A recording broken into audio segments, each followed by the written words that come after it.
Now, you may say that you see this little message right here. I don't know if you can see it on YouTube or not, but it says weapon.sendMessage. Now, the reason why I just have it do the indexing right here is because this message thing could be what tells my animator or my weapon script, hey, I need you to execute some form of code. Like, you got a first person shooter, he's got this takeout animation where he brings the gun up and you're like, yeah, this is sweet. Yeah, I do it. I'm proud of it. I am who I am. Sorry. But then it looks kind of goofy if you just make the gun like disappear. How junky is that? You want him to put his gun away and then run his animation and all that. Well, I have this do the indexing so that it can do this. This message can be an invoking statement like, hey, I'm telling this weapon, this single variable right here, weapon, this is the one that's actually in there. This is the one that I'm using to tell it every single thing. So you can tell all the messaging and everything right here and use the collection just to, just be there in memory so I have references, because you don't want to go through the transform.find. It's inefficient. It's just garbage. And we have this loop right here, okay? This just loops through the array and makes sure all of them are off, okay? And it's on the start of the instance of the script, okay? Now, you understand this. This is what is in the array. We do I. So, when I is 0 and the length is higher, it pluses. Plus. It goes up by 1. So, every single time it has more, like, it goes 0 and it executes this code. 1, execute code. 2, execute code. 3, execute code.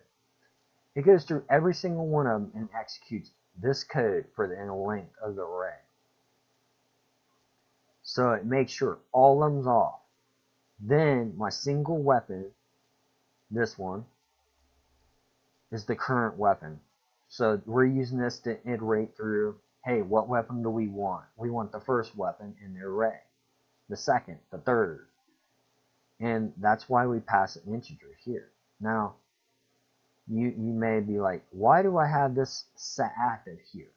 Well, the weapon game object, the one that we actually want to be holding in our hands, we have to set it true. Now, when we set it true like that, it will execute everything that's on that game object that's got a start method, a begin method, as soon as that instance starts. So if you got an animation when it turns on, like right now, and you got it where it pulls out your weapon, it's going to play that.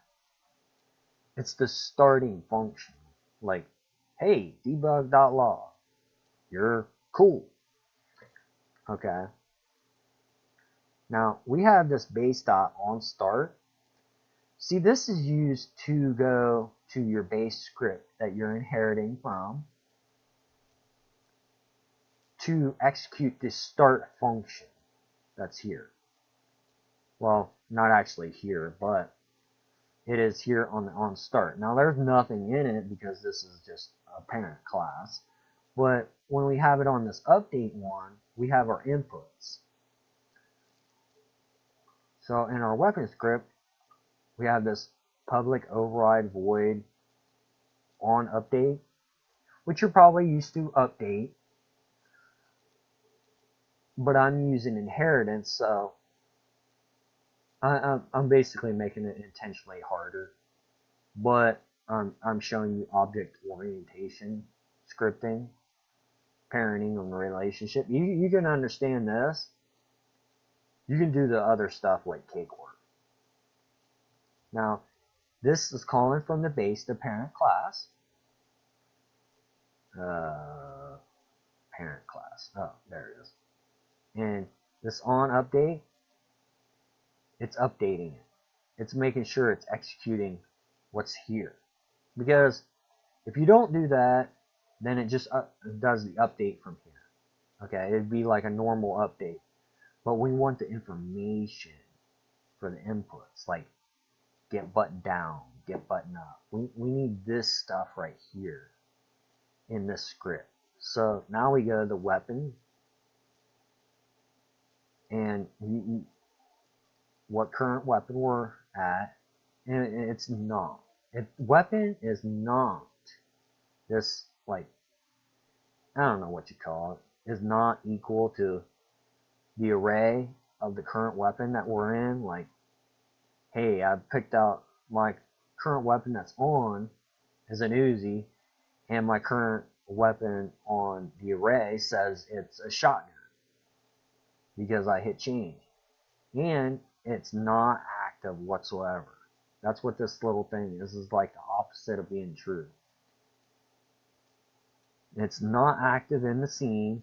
Then it calls my start method, which is basically just making sure everything's off, and it resets everything to what it needs to be. Okay. And then we got the base change. This is for the inputs. And we got our iteration thing right here. So this is basically controlling on and off of all your stuff without having to go through some complex array listing or taking a collection off somewhere, adding or removing. You can just have this collection right here and then just go through it. I mean, you're constantly changing this, but how many times are you going to change a weapon in a first-person shooter game anyway? I mean, come on. Most of the time, you're using the same one because you like it. You want to blow stuff up. It's cool. I'm great. I'm down for that. So you can make it really easy by doing it kind of this way, because you only got this one message going to your controller thing, everything that needs to happen in the weapon script itself. Now, this FPS controller, we're using the namespace, which you need done.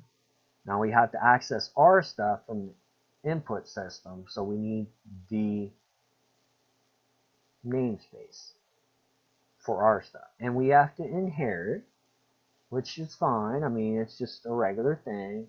We got our variables, pretty self-explanatory. I mean, well, not really, but this is all provided by Unity, so you don't really have. And because we're using inheritance, we do our overrides. Now, see, I commented this one out because it's not needed. Now we got this update. We are using the inputs from update, so we have to call the base.update. Okay, in this script. And we got a fixed update too. We got to call it. But we do not have to call it from the base because we're not doing inputs or anything. The parent class has only got an update. We don't need a fixed update for anything yet. But it's all happening right here with the ray casting, things like that. I didn't write this script, so I don't really want to comment on because I just don't know why they did it certain ways. And then here's your head bob. Now, this is a function that I modified right here. They used to have this cross import manager thing or whatever. These are the values that used to be there, but they're not equal to an input system like this one. See, it usually has something like this in the code,